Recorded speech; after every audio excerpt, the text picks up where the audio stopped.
우리가 매일 쓰는 물건들이요. 이게 딱 맞을지 아닐지를 결정하는 보이지 않는 규칙이 있다는 거 혹시 생각해 보신 적 있으세요? 오늘은 바로 그 보이지 않는 힘이 어떻게 우리 세상의 모든 것을 완벽하게 제자리에 딱딱 맞추는지 그 비밀을 한번 파헤쳐 보겠습니다. 아마 다들 한 번쯤은 겪어보셨을 거예요. 큰맘 먹고 산 조립식 가구인데 나사 구멍이 정말 미세하게 어긋나 있다거나 새로 주문한 스마트폰 케이스가 진짜 아슬아슬하게 안 맞는 그런 답답한 상황 말이죠. 네, 이게 그냥 운이 없는 게 아니에요.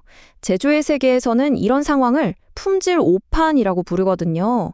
멀쩡한 부품을 불량으로 잘못 판단해서 버리는 것도 물론 문제지만 진짜 큰 일은 따로 있죠. 바로 불량 부품을 합격시켜서 소비자에게 그대로 보내버리는 돌이킬 수 없는 실수가 벌어지는 겁니다. 이 모든 오판의 배후에는 바로 측정 불확도라는 개념이 있습니다. 이게 측정하는 사람이 실수를 했다 이런 뜻이 아니고요.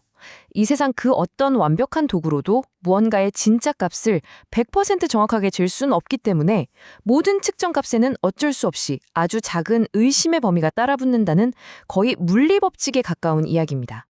자, 그럼 첫 번째 이야기부터 시작해 볼까요? 우리는 보통 측정된 숫자를 절대적인 진실이라고 믿는 경향이 있잖아요.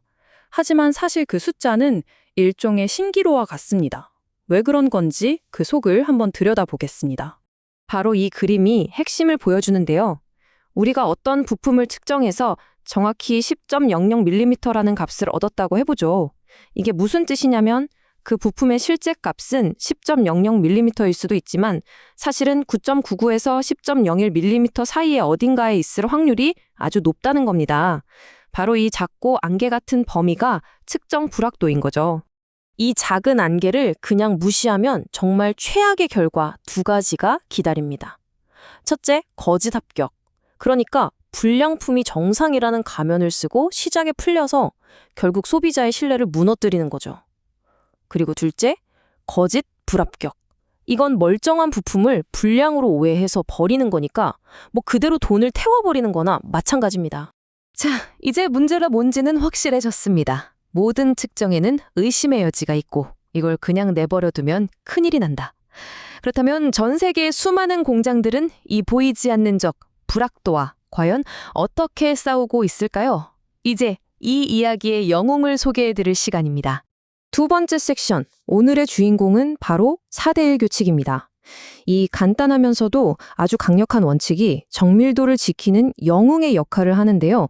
전문가들은 이걸 TUR, 즉 시험 불확도비라고도 부릅니다.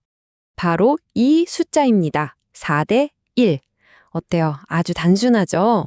이 마법 같은 비율이 어떻게 그 모든 복잡한 문제들을 해결하는지 지금부터 제대로 알려드릴게요. 4대 1 규칙의 정의는 이렇습니다. 어떤 부품을 만들 때 허용되는 오차의 범위, 그러니까 공차라는 게 있잖아요. 이 공차라는 목표 지점이 우리가 쓰는 측정 도구가 가진 불확도라는 안개의 범위보다 최소한 4배 이상은 넓어야 한다는 의미입니다. 이렇게 수식으로 보면 더 와닿으실 거예요. 제품의 공차가 측정 불확도의 4를 곱한 값보다 크거나 같아야 한다. 정말 간단하죠? 이 명쾌한 부등식 하나가 수많은 품질 재앙을 막는 첫 번째 방어선이 되는 겁니다. 자, 이걸 축구 경기에 한번 비유해 볼까요? 그럼 아주 직관적입니다. 왼쪽처럼 골대, 즉 공차가 아주 넓으면요. 공이 좀 흔들려도, 즉 불확도가 있어도 쉽게 골인시킬 수 있겠죠. 합격, 불합격 판정이 명확합니다. 근데 오른쪽처럼 골대는 너무 좁은데 공의 궤적이 막 심하게 흔들린다면요? 이게 들어간 건지 아닌지 판정하기가 정말 애매해지겠죠? 4대1 규칙은 바로 이런 애매한 판정 자체가 나오지 않도록 경기장을 미리 설계하라는 아주 현명한 지침인 셈입니다.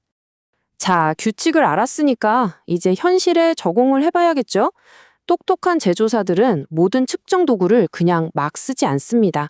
이 불확도를 체계적으로 관리하기 위해서 목적과 정밀도에 따라 도구들을 3개의 그룹으로 딱 나눠서 관리하죠.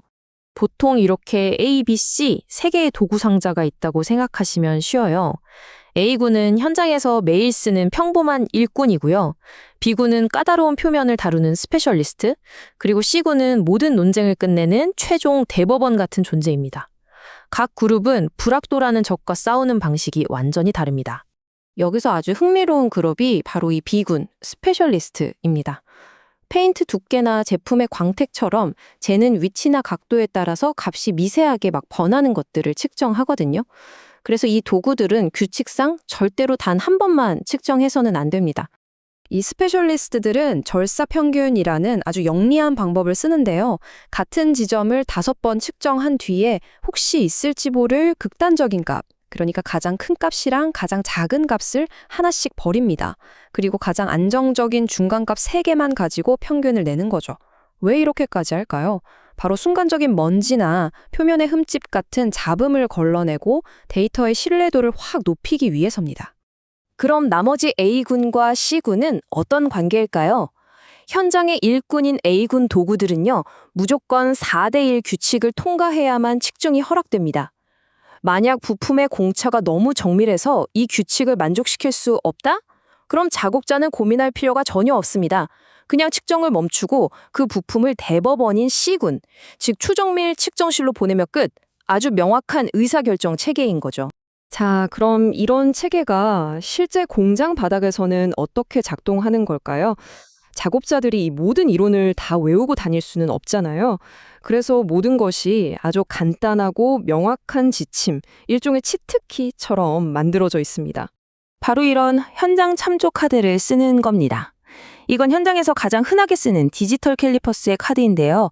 이 도구의 불확도는 0.02mm고 4대2 규칙에 따라서 측정할 수 있는 최소 공차는 플러스 0.08mm라고 딱 명시되어 있죠. 그리고 그 밑에 가장 중요한 행동 지침이 적혀 있습니다. 바로 이 한 문장입니다. 만약 도면의 공차가 플러스 마이너스 0.08mm보다 작다면 멈추세요. 측정하지 마세요. CMM으로 보내세요. 여기에는 어떤 타협이나 예외도 있을 수 없습니다. 이 간단한 규칙 덕분에 작업자는 애매한 상황에서 고민할 필요 없이 언제나 품질 오판의 위험을 피할 수 있게 되는 거죠. 다른 도구도 마찬가지예요. 비군인 도막 두께 측정기 카드를 보면 이번엔 단일 측정 금지, 그리고 5단계 절사 평균 사용이라는 명확한 지침이 나와 있습니다.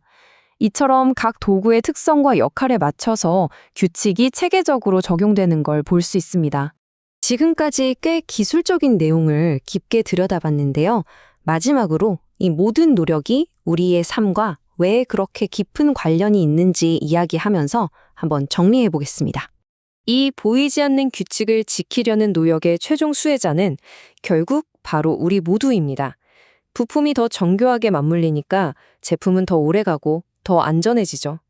우리가 매일 타는 자동차나 비행기의 핵심 부품이 이런 원칙 아래서 관리된다고 한번 상상해 보세요. 불필요한 낭비가 줄어드는 건 물론이고요. 궁극적으로는 우리가 매일 쓰는 모든 제품에 대한 깊은 신뢰가 만들어지는 겁니다. 오늘 우리가 살펴본 이 숨겨진 시스템은 우리가 만든 세상의 품질을 조용히 지탱하고 있습니다. 어쩌면 우리 사회나 자연, 혹은 우리 자신의 내면에도 이처럼 눈에 보이지는 않지만 세상을 강력하게 움직이는 또 다른 규칙들이 숨어 있는 건 아닐까요? 한 번쯤 생각해 보시면 정말 흥미로울 겁니다.